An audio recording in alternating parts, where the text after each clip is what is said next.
Salam sejahtera, saya Abdul Rahman Khairuddin untuk One Sport.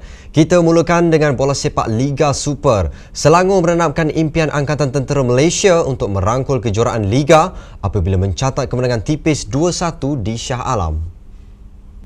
Walaupun beraksi dengan 10 pemain, 3 mata yang dicari-cari Selangor akhirnya diperoleh di laman sendiri. Perlawanan sengit ini dikuasai tuan rumah pada babak pertama dan hasilnya gol pertama diperolehi menerusi pemain veteran Muhammad Amri Yahya pada minit ke-40. Bersama babak kedua, ATM memperkemas jentera serangan dan mereka berjaya menyamakan kedudukan di masa tambahan babak pertama. Gol dihasil menerusi sepakan penalti Bruno Sebastian. Bagaimanapun, Selangor akhirnya pasukan lebih bernasib baik apabila sepakan percuma K. Gurusami terus menerjah gawang ATM untuk kemenangan ke-8 buat The Red Giants. Aksi pertama Terengganu di waktu malam nyata serba tak menjadi apabila dibaham Kelantan 4-0. Ternyata ketiadaan 3 tonggak utama akibat pergantungan perlawanan, skuad penyu mempamer aksi lesu di laman sendiri. Sebaliknya, Kelantan yang akan beraksi dalam final Piala FA minggu depan membuka tirai jaringan pada minit ke-12 menerusi ketua pasukan Muhammad Badri Razzi. Selepas rehat, Kelantan terus mengamuk dengan 3 lagi gol. Yang kedua hadir menerusi gerakan yang disempurnakan Dixon di awal babak kedua. 5 minit kemudian, Kelantan menambah jaringan ketiga, kali ini dari penyerang kebangsaan Nur Farhan Muhammad. Manakala gol keempat Kelantan disempurnakan Muhammad Faiz Subri. Kemenangan ini meletakkan Kelantan di tangga ke-6 dengan 27 mata sementara Terengganu di tangga ke-8. Di Stadium MP Selayang, Saim Dabi terus menghambat pendahulu selepas mengutip 3 mata berharga menewaskan Kedah 2-1. Kalau Primoret terus menjadi peledak berbisa Saim Dabi dengan menjaringkan gol kemenangan pada minit ke-12 dan 74. Gol sagu hati pelawat dijaringkan Nelson San Martin pada minit ke-65. Menteri Belia dan Sukan Khairi Jamaluddin Abu Bakar menuntut Badan Induk Bola Sepak Negara FAM membuka lembaran baru bagi menjernihkan keadaan yang melanda persatuan itu ketika ini.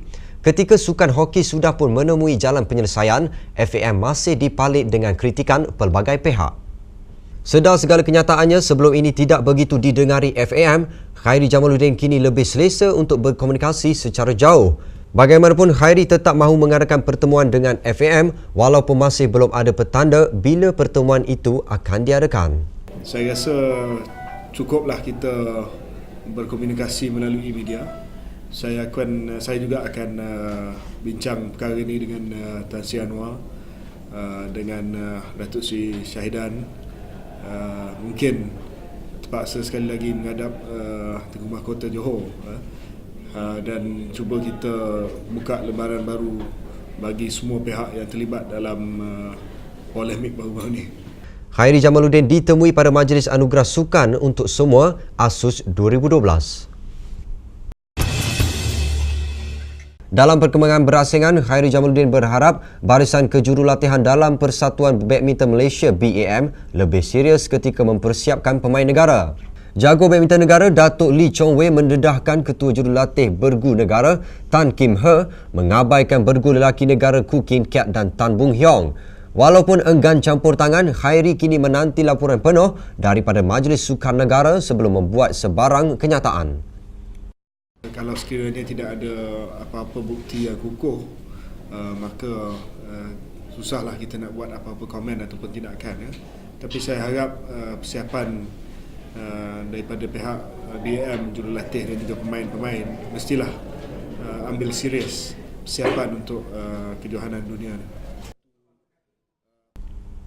Kejohanan tenis Aegon, Elina Vesnina tidak berdepan masalah mara ke perlawanan akhir selepas mencatat kemenangan straight set ke atas Janina Wickmeyer.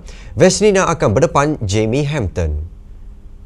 Elina Vesnina bakal beraksi di pentas final selepas menewaskan Janina Wickmeyer di saingan separuh akhir. Vesnina hanya memerlukan 51 minit untuk melengkapkan perlawanan dengan kemenangan 6-2, 6-0 sekaligus memburu gelaran WTA kedua musim ini.